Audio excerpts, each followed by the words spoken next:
What's going on, y'all? It's your boy Mike here with another video. I know I've been kind of slacking a little bit. Things been a little bit busy, but New Year's, and this video goes out to some of the New Year's resolutioners. Whether you're a New Year's resolutioner, whether you're experienced in the gym, whether you're kind of confused about what's going on with the gym, I'm here to clear up some misinformation that you may have, or just things that you may not even think about. To be honest. Um, what makes me qualified to share this information? I have been working out for well over 20 years. Um, been in the between martial arts, between marathon running. I've been lifting weights well over 20 years. Lifting weights, things like that. Um, I've actually lost 31 pounds last year alone, and I'll actually talk about how I did that. No, granted, I had my coach also. I'll talk about that in another video. Or if you're curious, go back to watch some of my other videos. You'll understand what I'm talking about when I say I have my coach. But I'm also a personal trainer. I'm also a physical therapy assistant. I have my bachelor's in sports and exercise science. And I have my doctorate in health sciences with a focus on telehealth. So health is what I do, is what I know, so on and so forth. So I'm going to try to clear up like 20 years of confusion to kind of save you guys 20 years of time. First things first, adequate sleep. Adequate sleep. Now, whenever I was first coming up, people were like, oh yeah, get rest. And I was like, well, is it rest or is it sleep? Because like, if I'm just sitting here watching TV, I'm resting, I'm chilling, I'm relaxed, my body's chill, but I'm not sleeping.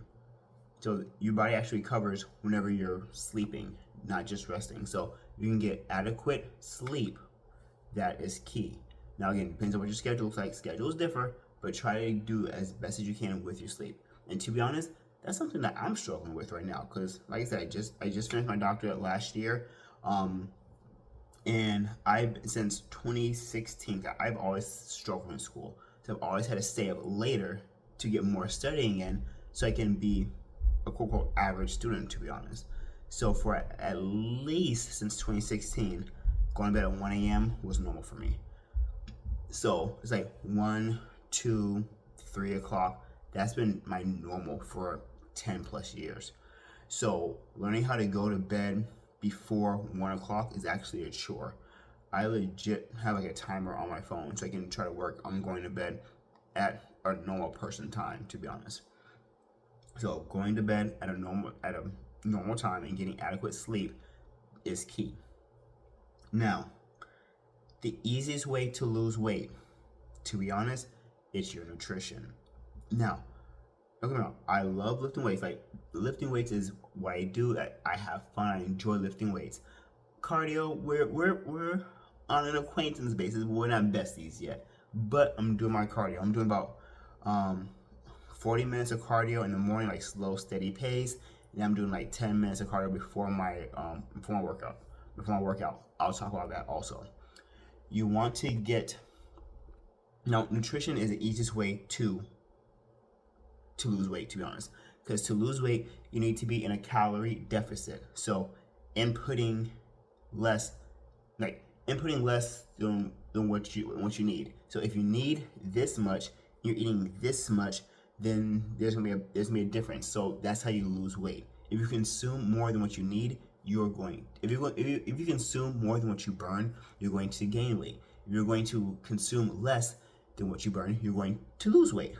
Now, you can I'm doing 40 minutes on a treadmill, 6.5 incline, 3.6 speed. So I'm huffing and puffing a little bit, and I can easily burn according to the tracker on the treadmill. Again, is it 100% accurate? No, but it's numbers, it's information. I can easily burn 400 calories in my session, easily. However, let's say I went to the store and bought a bag of M&Ms. That's 400 calories right there. No, I don't know exactly if it's actually 400 calories, but would it be easier for me to not eat a bag of M&Ms or to go on the treadmill for 40 minutes? Now, I'm not saying to, I'll talk about this later, if you want to enjoy your food, enjoy your food. I'm not saying that you can never eat M&Ms. However, the easiest way to lose weight is by a calorie deficit. The only way to lose weight is by calorie deficit, and that tends to be easiest with a nutritional calorie deficit. And the easiest way to do that, to be honest, is have low calorie dense food. And what I say, cook with color, have fiber, have protein with every meal, and have foods that take up a lot of space, mainly with your vegetables. So let's say asparagus. Again, I'm just getting into the asparagus game a couple months ago, to be honest. But we have a plate full of asparagus, like a regular dinner plate, full of asparagus. That's not even 100 calories, but it takes up a lot of space. And your brain's like, that takes a lot of space. That's a lot of food. I'm gonna be full. So it's almost a mental game, also. But you're eating a lot of volume, but not a lot of calories. So you can technically eat more food without eating more calories. Does that make sense? And if so, find those vegetables that take up a lot of space on your plate, that are very low calorie. So your bigger vegetables. So your asparagus, your broccoli, your cauliflower, depending on how you do about pepper, your bell pepper, your carrot, green beans, things like that, because they can take up a lot of space on your plate, but they are not very calorically dense. Eat your fruit. Cook with color, because each color means something different to the body. You want to make sure that you're having a very balanced meal plan whenever you're eating. Balance is key. Enjoy your food. Again, if you want to have dessert, have some dessert. However, you don't have to have all of the dessert. Eat with moderation. Enjoy what you're doing, but eat with moderation. Now, this information is for the general person. Again, this is general information, general person information. And I'm actually gonna do this right now. Drink water. I'm gonna take this up right now. So, drink water. The reason why, obviously, no calories. So you can drink as much water as you want to, no calories. Very few people need to limit their water intake, depending on what kind of health issues you have, whether you have like CHF, something like that, some kind of swelling issues, some kidney issues, things like that. Then you have to monitor your water. But for the general person, the general population, drink water. How much water you're drinking? How much water should you drink? I'll say this, because there's a couple of things that you can pay attention to. If you're not drinking any water at all, start with 1 cup of water. Literally, 8 ounces of water. Start with 1 cup. If you're drinking water, how much water are you drinking? If you don't know how much water you're drinking, start tracking how much water you're drinking. Don't just say 1 cup, because 1 cup can be different. What size cup is it? Is it insulated? Because again, sometimes insulation can kind of take up space or not. So if you know how many ounces of water you drink, figure out how many ounces of water that you're drinking. Now that you have that, a couple of things that you can pay attention to. So whatever your body weight is, take that number, divide it by 2, and drink that much water. And your body will start telling you when to drink water. You'll start to like, hey, I'm feeling a little dry, my mouth feeling a little dry, things like that.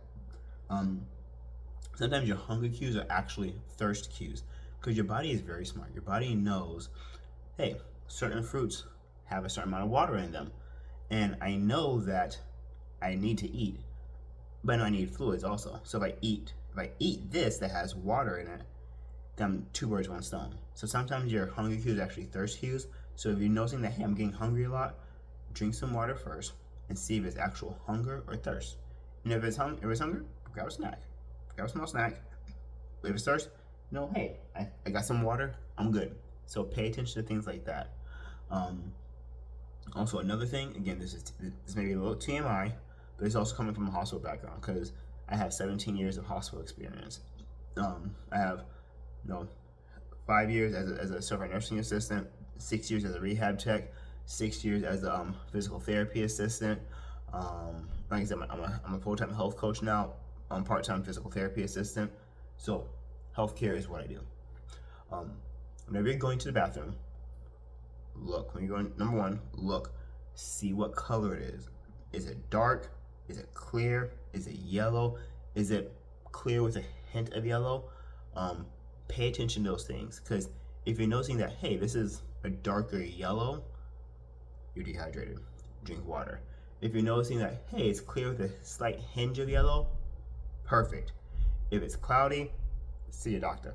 But you want to pay attention to things like that. Also, if you're taking any kind of medications can change the color of your urine. So pay attention to that also. Know what color your medication changes your color. Because also, even if you're taking medication, you may notice that, hey, it's usually a lighter green, now it's like a little darker of a green. You're dehydrated. So pay attention to what your body is saying, because your body will tell you what's wrong. You just have to listen to it, pretty much. In regards to nutrition, eat for what you're training for. If you're training for just general health, eat for general health. Have things very balanced. Have your protein, have your carbs, have your veggies. Most people don't have enough veggies, so if you have veggies, have more veggies. Unless there's a few disorders that you don't need a certain amount of veggies for. They complement certain things, certain issues that too much protein could be an issue. Check with your doctor. But generally speaking, eat more protein, eat your veggies. The general consensus is protein. Again, if you want to weigh things out, you want to go for about 0.7 grams per pound of body weight for the average person. Now, if you're focusing on increasing muscle mass, that's different. You need to increase your protein a little more. So between 0.7 and 1 gram of protein per pound of body weight, roughly speaking. Again, if there's any issues, talk to your doctor about that. I'm not your doctor, so talk to your doctor about that if there's any issues. But eat for what you're training for. If you're training for just general health, eat for general health. Have things balanced. Have veggies on every meal. Enjoy your fruits. Have protein. Have carbs. Have more veggies than protein. More protein than carbs. If you don't want to measure things out, that's a very rough way of doing things, if you will, and it works. Carbs are your body's main source of energy, so you need your carbs. Some people are like, oh, carbs are bad for you. Carbs are bad for you. Carbs are not bad for you. Carbs are good for you. The amount that we do, that's where we can get things iffy. And also depends on if you have any disorders. Like if you have diabetes, then a certain amount of carbs can be bad for you. Things like that. That's a different story for a different day. But have things balanced. Enjoy your meals. Enjoy what you're eating. You want to have dessert? Some dessert. It's fine. Have some dessert. Just don't have all the dessert. There's a saying that I heard a while ago. Treat yourself. Don't cheat yourself. You're doing all this work to get your body healthy, as strong as you can, and then you're like, okay, I want to have 3 slices of pie this big, that wide. And then it's like you're gonna be messing up your progress. So treat yourself. Don't cheat yourself, but enjoy what you're doing. Again, if you're training for something specific, then you need to eat that way. Again, if you're training for a show, you have to eat differently than a person who's training to get off their blood pressure medication compared to a person who's training to be a marathon runner. Eat for what you're training for. In regards to training, enjoy training. The most important thing, sorry, my computer just set off. The most important thing about training is enjoy what you're doing. If you don't enjoy what you're doing, do something different. Straight up. Do something different. Enjoy what you're doing. That's the most important thing about training. After that, then you can talk about, hey, I want to make sure I'm getting my strength training in and my cardio in. Don't forget your cardio. With cardio, know what your numbers are, what your blood pressure is normally like, what your heart rate is normally like. Because let's say, if you go to a doctor and your blood pressure is 140 over 60, is that normal for you? Is it not? Did you just finish running? Are you stressed? Is it white coat syndrome? Know what your numbers are. Because if you're just sitting here chilling like I'm doing and your blood pressure is 140, that's an issue. Do more cardio. But if you just ran and your blood pressure is going up, that's something different. Heart issues, are a big issue. I think it's heart disease is called the silent killer and things like that, because we don't pay attention to it until we need to. So know what your numbers are. Know what your blood pressure is running around. Again, you don't have to be a cardiologist. You don't have to be your family physician. Just have a general idea of what your numbers are for you and know what they're supposed to be for you. And that way, if you're noticing, hey, something's wrong, then you know what it's supposed to be. Also, again, doing cardio, because cardio makes, one of the things that cardio does is it makes your heart more efficient. The way I like to describe this is, you see this couch right here? Okay, let's say if I have to move that couch, am I gonna get a 2-year-old to move that couch? Or am I gonna move that couch? I'm gonna move that couch because I'm stronger and I'm more efficient to move that couch.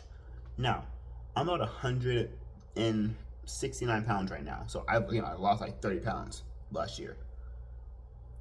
Let's say there's a 5th grader who's 167 pounds with no muscle at all. So they're gonna be a little flabby. Both guys, 5th grader and me, both guys, weigh the same amount, trying to push that couch. The 5th grader can push the couch, but it's gonna take a lot more effort, and it's gonna be a lot more tired compared to if I do it. That's the difference between having a bigger heart from heart disease and strength and quality. Because the heart disease heart is going to be bigger out of issues. It's not going to be it's not going to be efficient. Whereas the heart that's doing cardio, that's lifting weights, things like that, it's gonna be bigger, it's gonna be stronger, and it's gonna be more efficient. So the blood can actually circulate properly, things like that. Your blood pressure actually go down. Your respiration, not real respirations, maybe a little bit, but your heart rate will go down also because it doesn't have to work as hard because it's more efficient. You know what I mean? It's like having a regular bank account versus a high yield savings account. You know, if I put $2,000 in both bank accounts, which one's gonna have more money in it? The one that has a higher rate, because it's gonna be more efficient. So improving your cardio makes you more efficient at doing everything, from lifting weights, just walking, playing with your kids, your dog, your pet, whatever. No, for the going non-PG, whenever it's alone time, with your person, it makes you more efficient, makes things easier. So it helps out in general. So if you're not doing your cardio, do your cardio. How much cardio? They say that for general health, about 150 minutes of moderate paced cardio a week. So you're walking, you have a conversation, maybe a little breathy, like that. Perfect. That's your goal. Get your cardio in, work that hard, make your heart as strong and efficient as possible. Okay. With your lifting, it's one thing to say I'm lifting weights, but are you lifting weights or are you actually working out or exercising? Because this is a weight. This is a weight. I'm lifting it. It's not doing anything. But this, it takes a lot more effort to move this. Now, a couple of things that you can do to check to see if the weight is heavy enough for you is rate of perceived exertion. Some people use, this is an RPE of 10 or this RPE of 8. What that means is that on a scale of 10, how much effort are you putting in? What I like to do when I'm training somebody, when I'm talking to somebody, I do this with therapy also, and people don't pay attention to it until I tell them at the end of our session what we're doing, is whenever you're lifting, if you ask me questions, I'm able to have a full conversation with you. You're not lifting hard enough. You're not lifting hard enough. You need to focus more on what you're doing, whether it's improving your range of motion, increasing your weight, you're not working hard enough. Now, if you are a patient, could I work mainly cardiovascular, I work mainly, cardiovascular with like cabbages, things like that. With those patients, I'm having conversations with them. I'm like, hey, how you doing? Da, da, da, da, da. We're talking, and I'm listening to how they're breathing. If we're walking and they're like, yeah, I'm doing good, da, da, da, da, da. Okay, perfect. But if we're walking and they're talking like this, I tell them to take a break. So it's almost opposite. With your patients, you want them to be able to have a conversation. You'll be working in the gym, you want to be a little bit breathy while you're working out, because it means you're actually putting in enough effort. to do the thing that you're trying to do. So go ahead and increase your weight, increase something, improve what you're doing. Also, I advocate for writing down your numbers. You don't have to be super detailed, but understanding what you're doing, because your body will trick you, and your body will be like, oh, I'm not sure if I can do this weight, but you look at your notes from last week, you go, oh yeah, I did this weight. I was a little tired, but like it's like, yeah, it's like I can do this. I can do this. 1 second. I had to answer a message, so I may have to maybe in and out. But track your numbers so you know what your numbers are saying, so you can be as efficient in the gym as you possibly can. Because just because you're in the gym for 2 hours doesn't mean you're working. You want to be efficient with your time, because again, time is precious. Not everyone has 2-3 hours to lift weights. If you got 3 hours to lift weights, you're doing something wrong. To be honest, you're probably wasting time a little bit. So I say track your numbers so you know what you're supposed to be doing, and you know what your numbers are actually looking like. Okay. Those are some of the big things that I had to say about that. Again, all my New Year's resolutioners, I welcome you into the gym.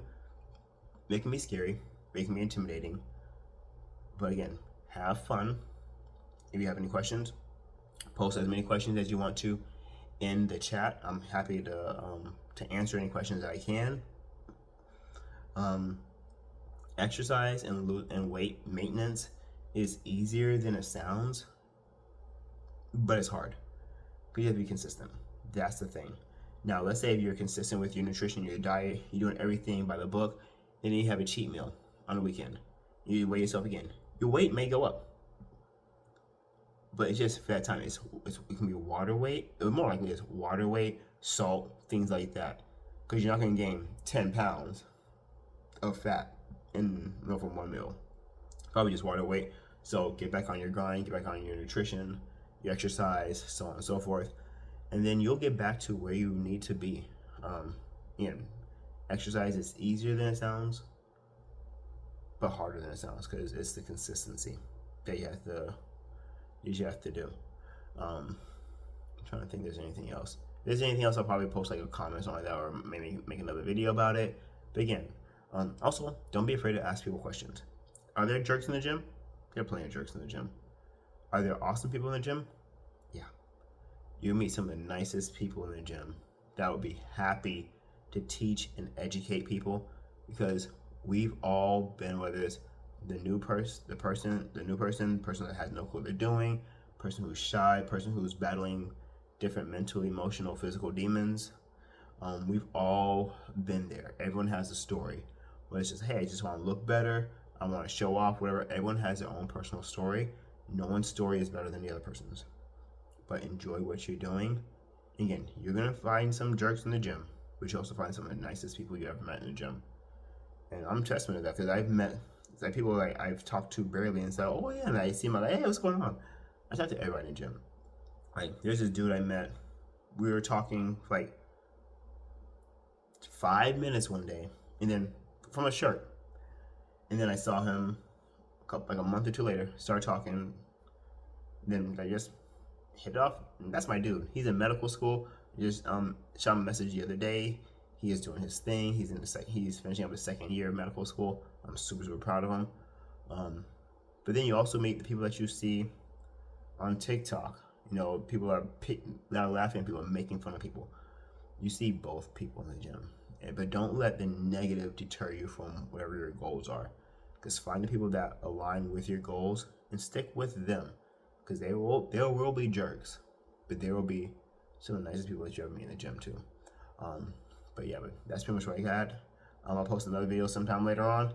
That's what I got. But again, new people, welcome. Old people, let's keep killing it. Later.